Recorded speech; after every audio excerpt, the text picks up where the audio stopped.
Looking for a fun way to win up to 25 times your money this basketball season? Test your skills on Prize Picks, the most exciting way to play daily fantasy sports. Just select 2 or more players, pick more or less on their projection for a wide variety of stats, and place your entry. It's as easy as that. If you have the skills, you can turn $10 into $250 with just a few taps.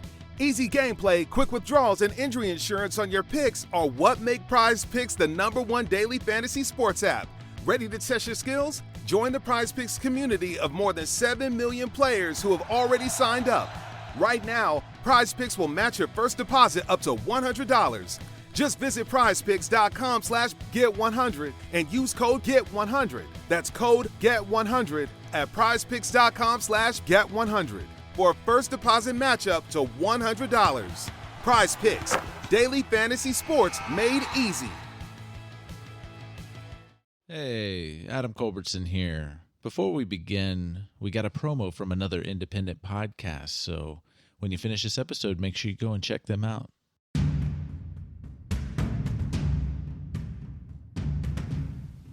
Police departments around the country are notorious for turning a blind eye towards officers who have committed serious offenses.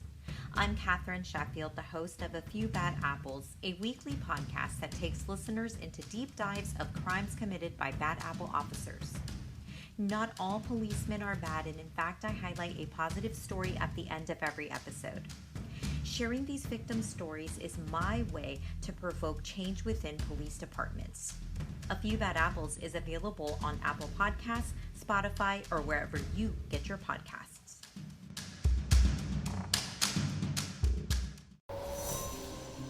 Steel your mind for eldritch horrors of the universe unknown. For what is to follow is a tale of intrigue, mystery, and madness. You're listening to Microphones and Monsters.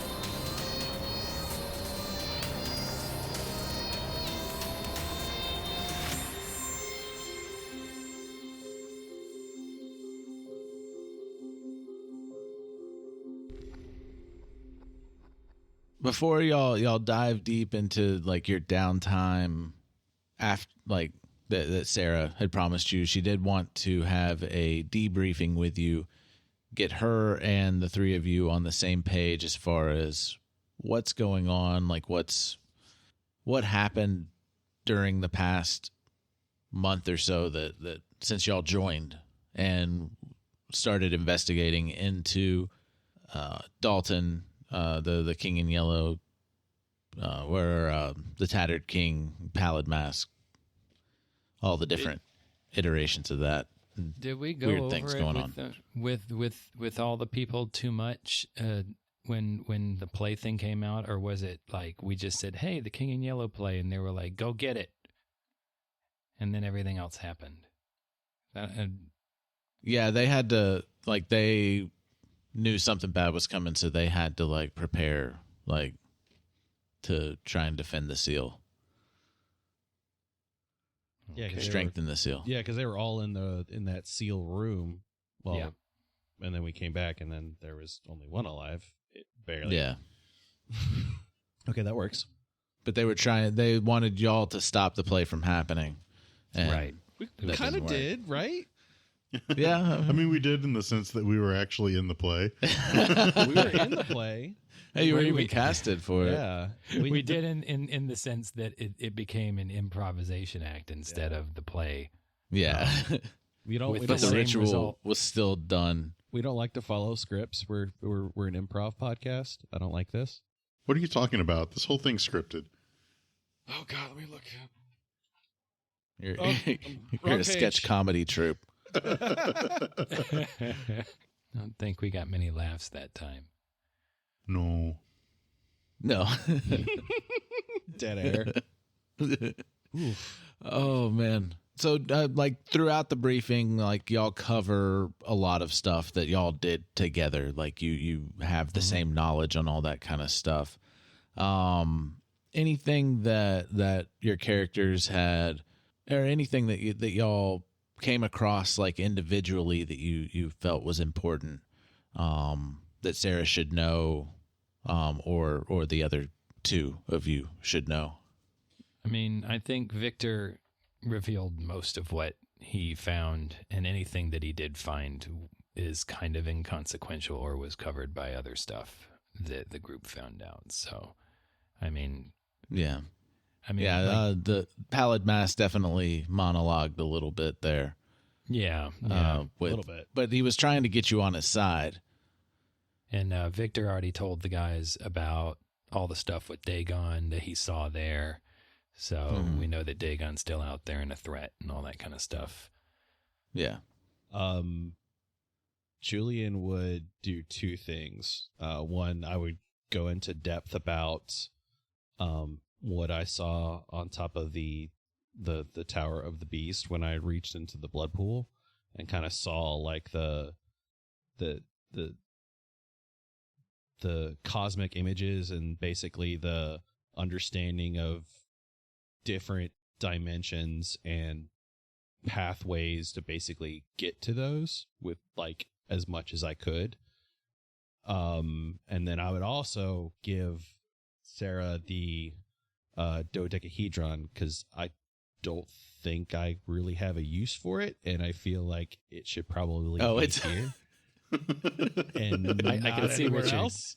I can It's see not a Richard just dodecahedron. waiting for you to stop to tell you that it was A not trapezohedron. Trapezohedron. I can't remember. Sorry. He didn't pay for the Patreon packages for the Richard Collins. Exactly. See, if you had, you would know. Geometry, linguistics, I homesteading have course. it in my notes as black object divination question mark. Yeah. So If let you me had, you would edit know a that real fast. dodecahedron is a 12-sided object. How do you spell that again? Trapezohedron, like TRAPEZOHEDRONE.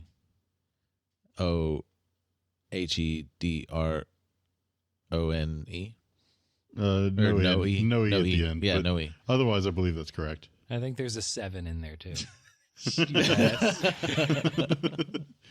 There's like an infinity symbol about halfway through. Got it. Trapezohedron. Bad. You're probably going to give it to her so the she can notes put is it bad. away. Well, this is notes so I remember it exists. Yes. Yes. Given to Sarah White. I do think it's kind of funny that Victor nearly died to get that object and Julian's just had it the whole time. For safekeeping. Yeah, Sarah takes it and she's like, "Oh, I'll make sure that it gets properly placed in the library." I wouldn't place in the library. I would find a corner that time forgot and leave it there. This thing's bad. It's bad news. It's safe in the library. I promise you, there are things that are probably much worse than it in there. So, And we left all of our friends there while we were gone. Good. well, to be fair, you didn't know that at the time. Yeah, because I wouldn't have done that if I knew that. Yeah, we'll just put it in the library. We'll file it under D for doomsday items.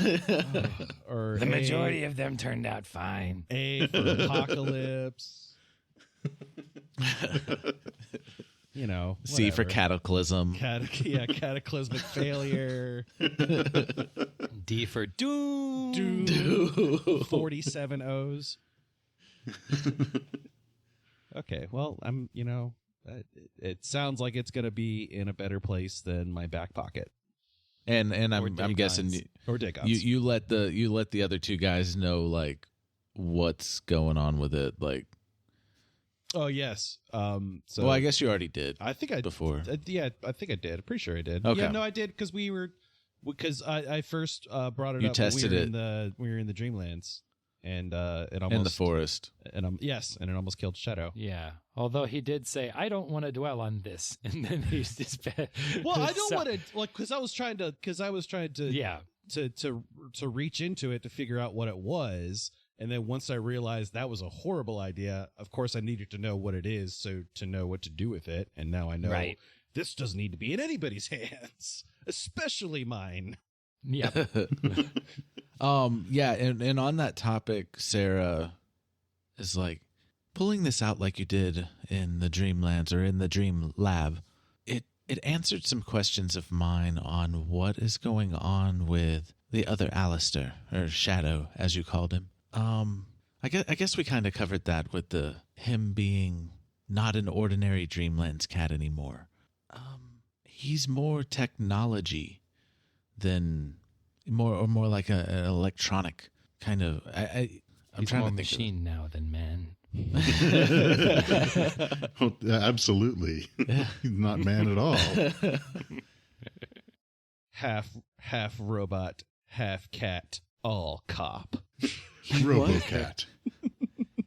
He was able to tether his dream lab to our agency.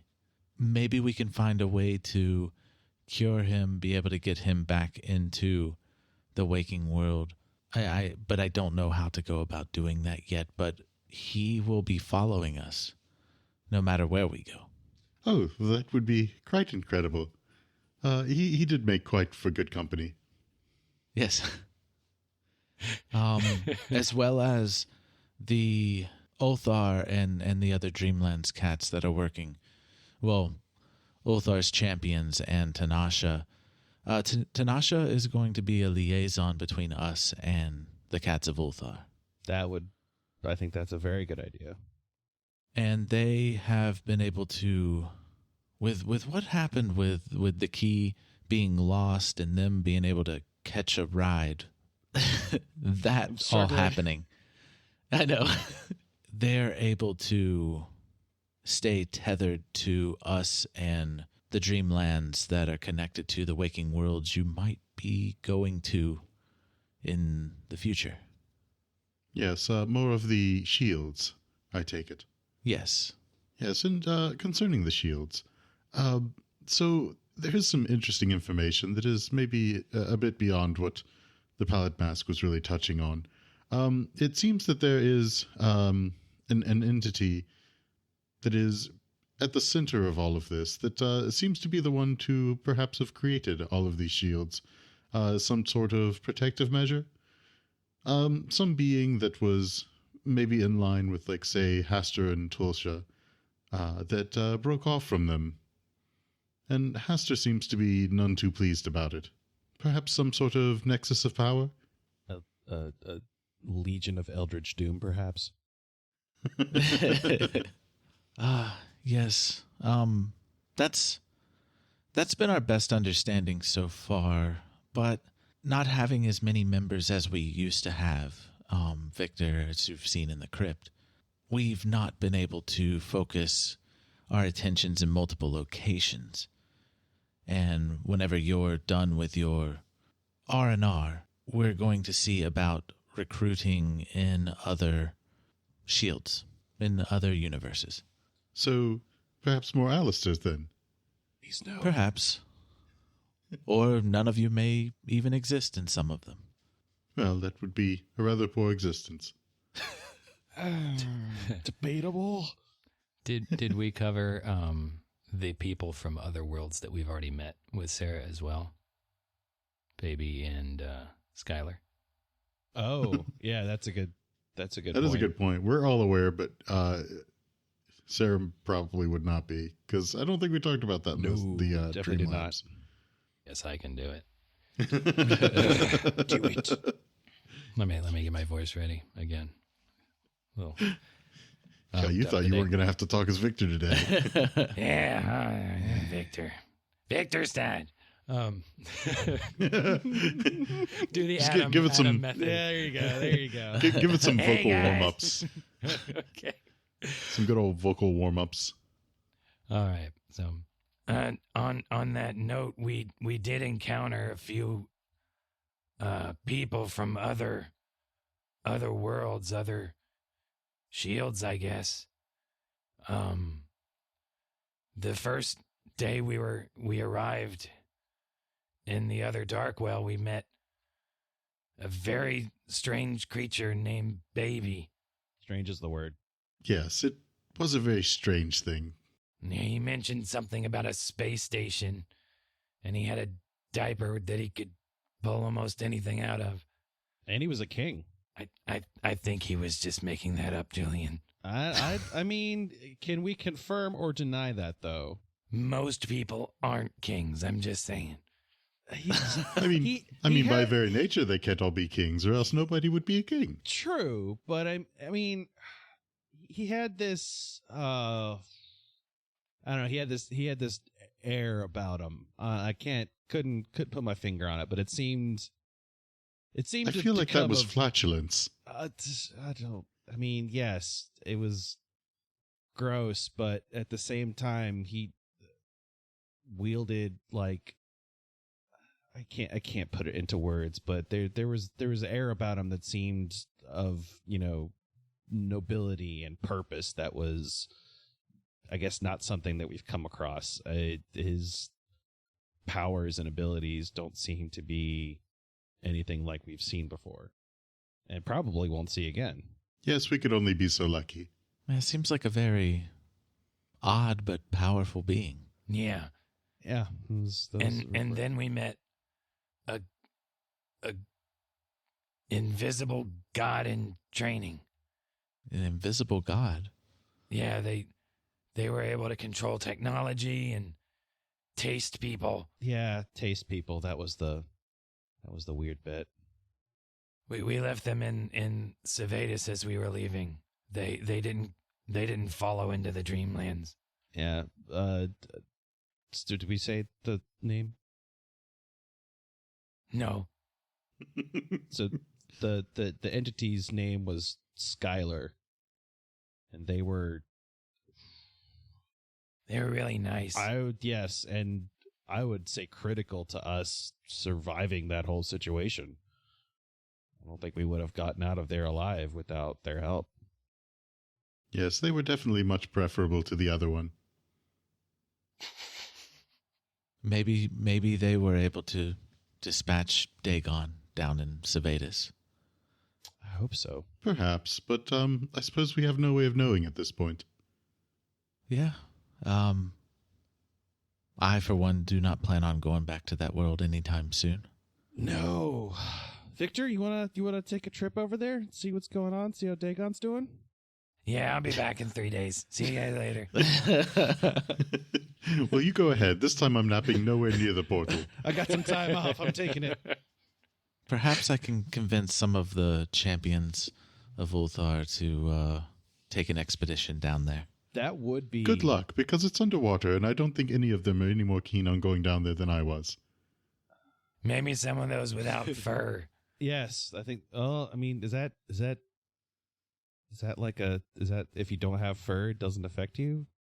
Aleister, It's is easier that to true? dry off.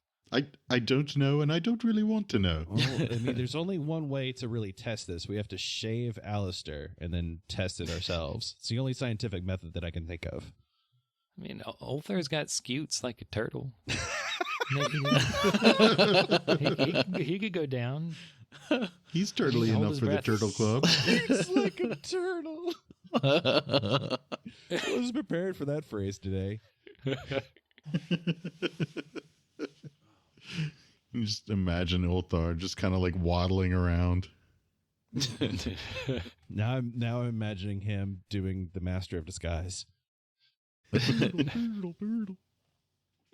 didn't see that one. That's good. It's surprisingly good. Dana It's Carvey's underrated. funny, but I never had the urge to see it. And I bet it would be hard to find nowadays. Maybe. But I think that's everyone we've come across. Well, no, I mean, there's no, I think that was it. Right? Yeah.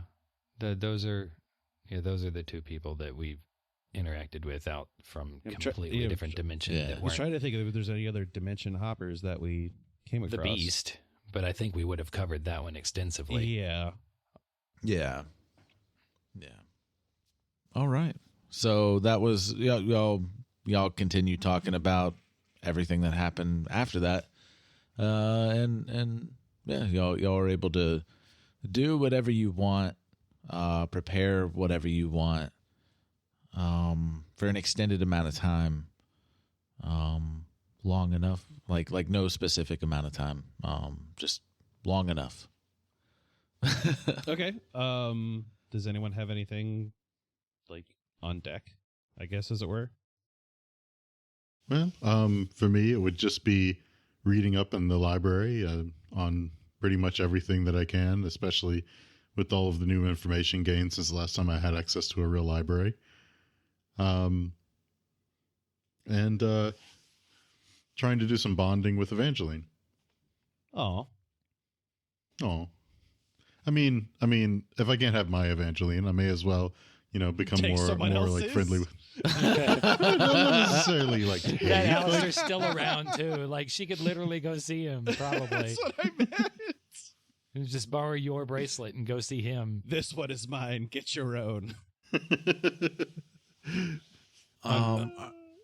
So during that time that you're bonding with Evangeline, she's working on the portal, getting a portal machine back together, but she's working on it specifically in the seal room.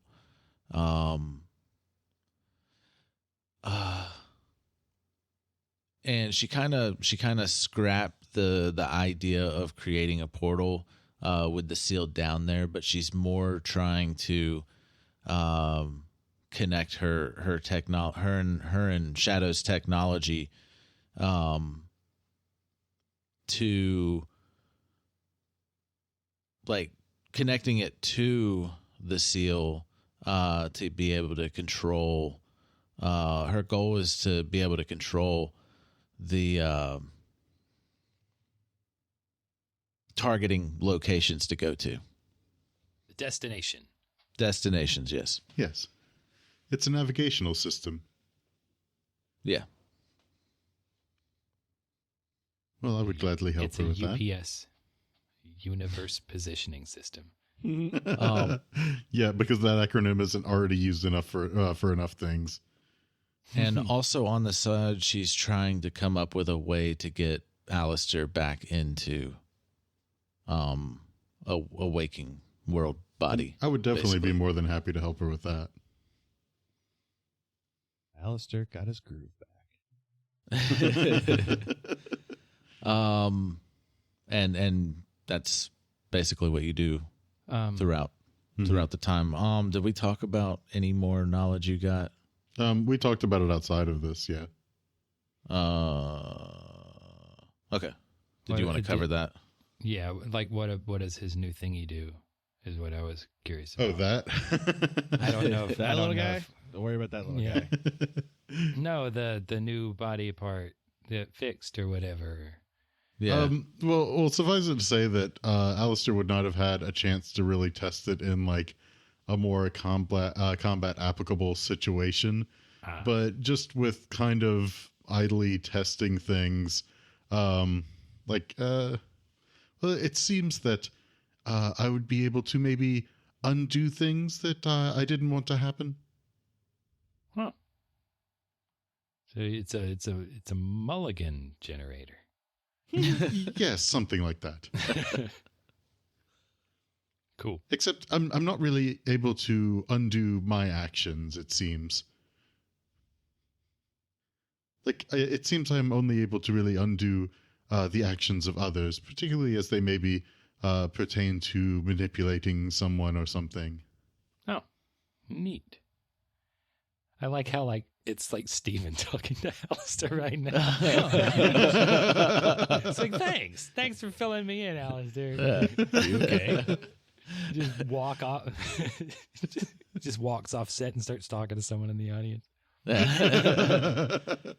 All right. Who's next? What all did you do? Nope. You can go ahead. You want to go? Okay. Victor was gonna go down and see Gimbal and Brackett, because Gimbal had said to bring by the shurikens and any other things and see what they might be able to do, and so he brought them the shurikens and showed this Gimbal and Brackett, since it's a different Gimbal and more Brackett, the Dow as well, just to see if they had any more insight on that. And maybe even just pull out the butterfly sword and be like, hey, can you do anything to this? Not expecting much, but the shurikens were the main focus because they're not quite as powerful as the other stuff that Victor has right now. He wouldn't tell him that. Because Victor doesn't have a list of the stats of the weapons. But yeah, that's why he would do that. And then Victor also was just a little concerned for Janice because Victor cares about people and hates to see people suffering, especially when it's even remotely his fault. So he would try to check on him and maybe ask Gerbo, since Gerbo seemed to have been doing most of the medical care for everyone in the library. Exactly. So he would do that. And then I guess Victor would go and talk to Luth a little bit, and a little bit about the DDA and sort of the history and stuff like that, like how stuff goes. Maybe see if Luth had been able to talk to the other members similar to the way Victor did, because Luth wasn't trained. But Luth ate everybody, so he might have training he didn't have before. So Yeah. I think those are the three main things that Victor would do. All right. So when you go and see Gimbal and Brackett, they do say that they can enhance the shurikens with the new knowledge that they've obtained inside the library. Sweet. on smithing or on weapon making. So your shurikens are all now +1 magic items. Awesome. And they work on it over the course of time. Like, it's not like, immediate you have it, but you have it before you're going to go on your next mission. Cool. So I don't have them right now to throw it, They're really impressed with the Dow. They do state the same thing that the other Gimbal did, that it's serpent people design and craftsmanship, but they can't really copy it to match the properties. Okay. For another item, they're less impressed with the butterfly sword, of course, because Gimbal, they both saw it before. Like, that's how they found out you had some style. Yeah. I wanted to know if they had any new knowledge to make it not quite as lame. Victor will still keep it in case he needs a weapon backup or something, but he's got a magic bag. Yeah, they could make it a +1. Oh, okay. Butterfly sword. And it's with magical properties, but just a +1. They might be able to do something later, but right now, that's what they got for it. Sweet. Thanks, Gimbal and Brackett. Oh, you're welcome. Yes, no problem. Voices done by Adam. It's the most important thing. It is the most important thing. Almost as important as style. Almost, but not quite. So you go see Gerbo, and Gerbo lets you know that he's been doing therapy with Janice. He's making slow progress. Gerbo makes sure he gets food and things that he needs. Janice has become agoraphobic and will not leave his living quarters. Oh, that's too bad. Victor might bring him some food every now and then. Yeah. You could totally cook him food and take him food throughout the time. Fancy food that he's used to. Probably likes. Oh, okay. Well, and when you come and check on Janice, Gerbo always asks you, so how are you doing, Victor? You need any medical attention, physical, mental, sexual? Like, you doing all right? No. Oh no, he's a married man. He can't be going around like that anymore. No. Well, he's maybe not married, but he's like as a kid. I mean, he's obviously got no problem with getting involved with former patients, but He talked to him about that. he did help take care of Gertie back always in the the one. day. Yeah, I'm doing okay. I got beaten up a few times when we were in that other world, and like, Victor would just go ahead and let Gerbo do a physical. Gerbo would probably know about the raps at this point, and if he didn't, Victor would be happy to explain it to him. I don't know if we need to role play that. But see this? It's weird. Yeah, it's weird. Yeah, he was concerned about it for sure. Oh no, the Tattered King's back. But yeah, right. But he handled it. He's handled it very professionally, like Julian did with you, and when you revealed it. Yeah. And so, I mean, unless you've decided that Gerbo is going to find some horrible physical issue that Victor has that I'm not aware of. He found a lump. He found a lump.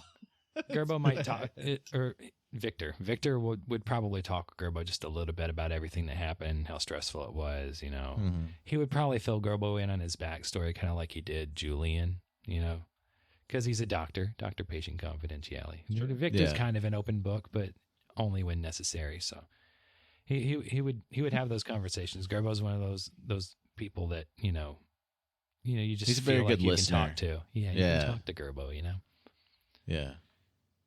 And he's friendly.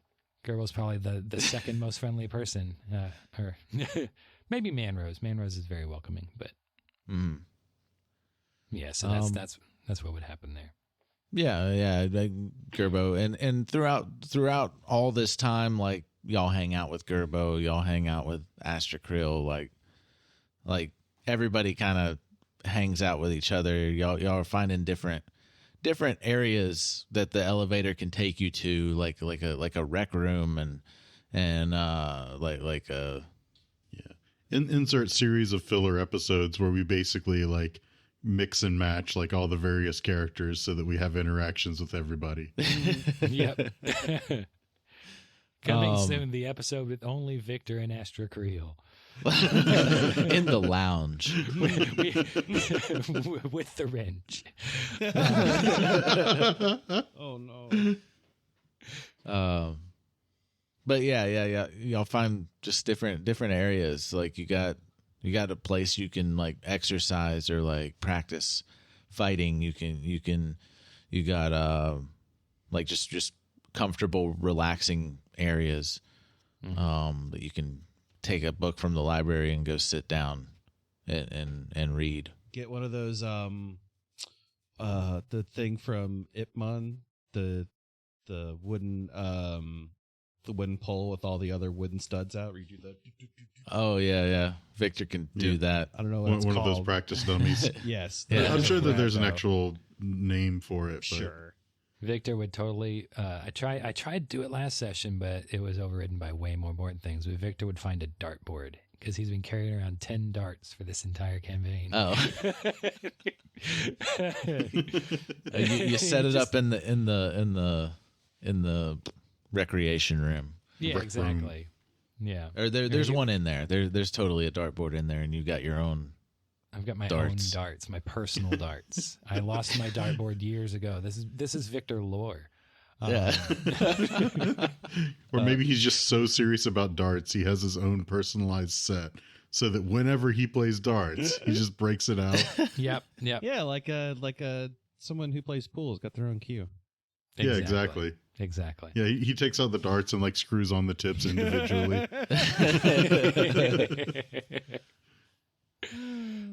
For those You got who your are own curious, gilded case. that wooden dummy, also known as the wooden man post or Muwen Zhuang.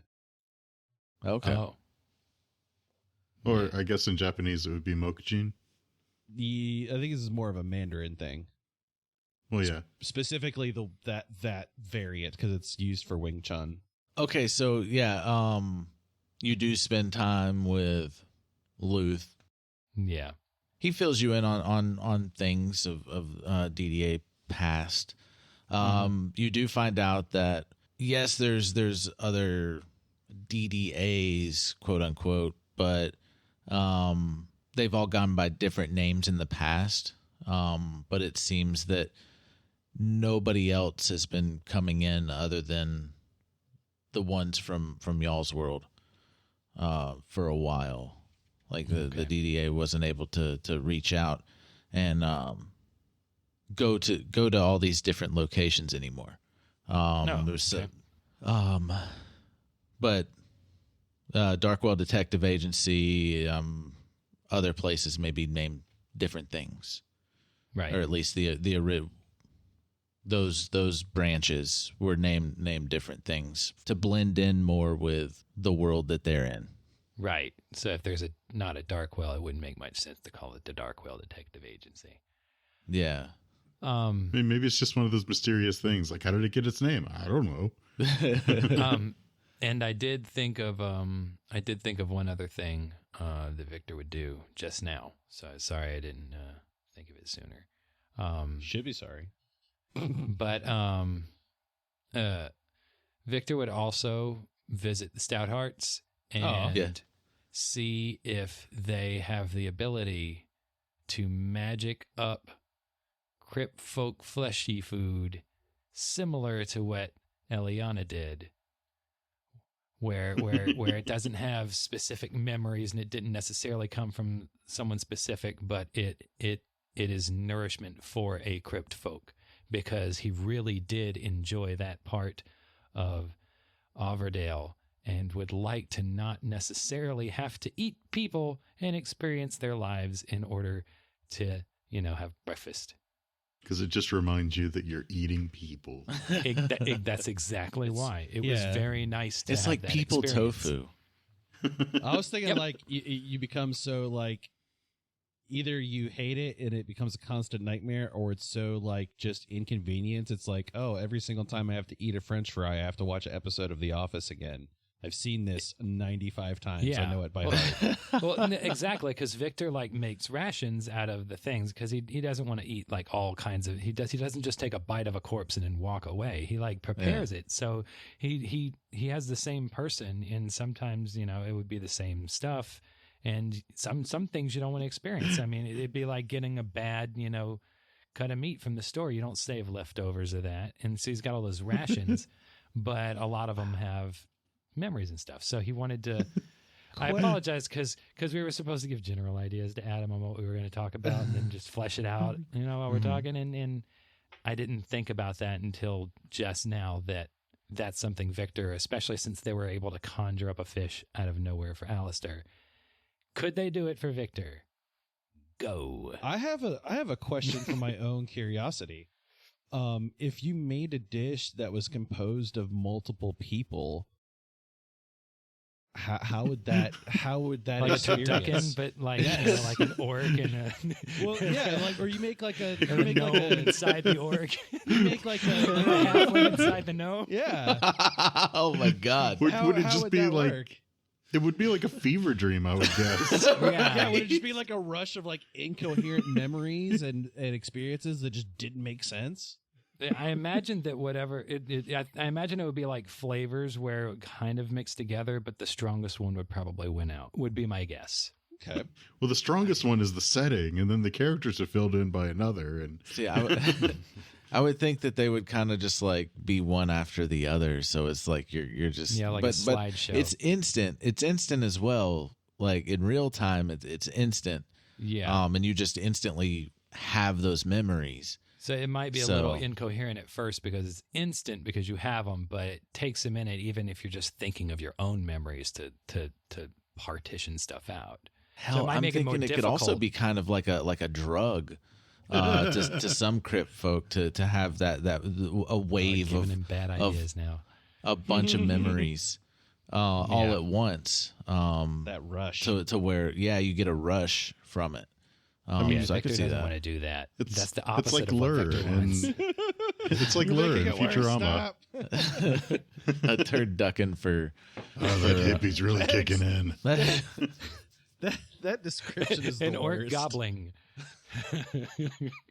Oh, you got a furbolg, and then you stuff the furbolg with an orc, and then you stuff the orc with a human, and then you stuff like the human with a wood elf, and then halfling, and then you deep a fry gnome, all of a it. goblin, and then throw in a Dreamlands cat. Yeah. That doesn't sound very appetizing.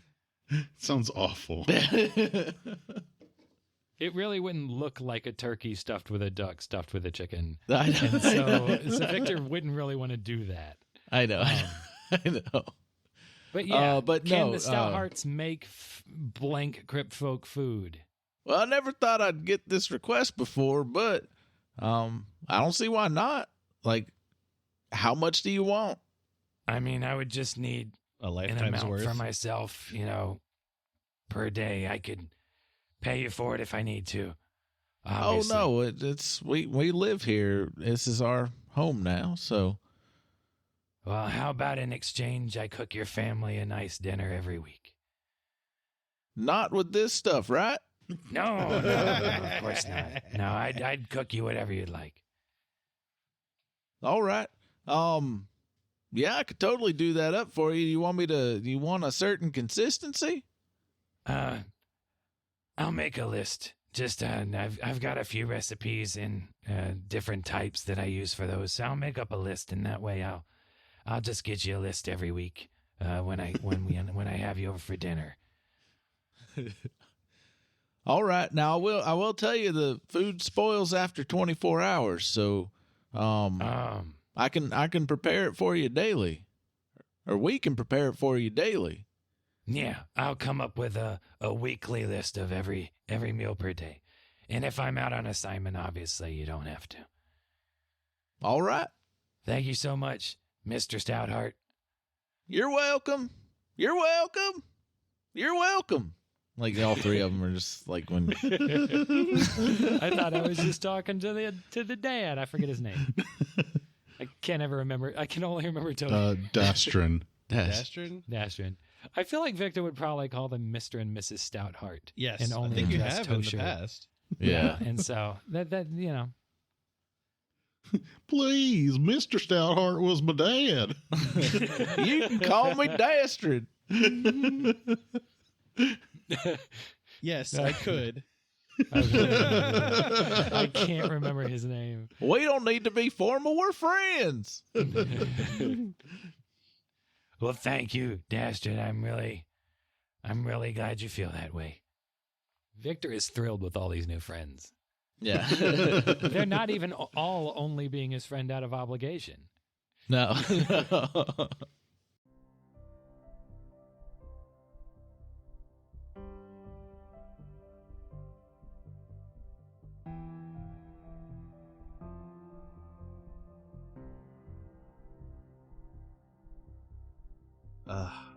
Finally back in the office. Feels like it's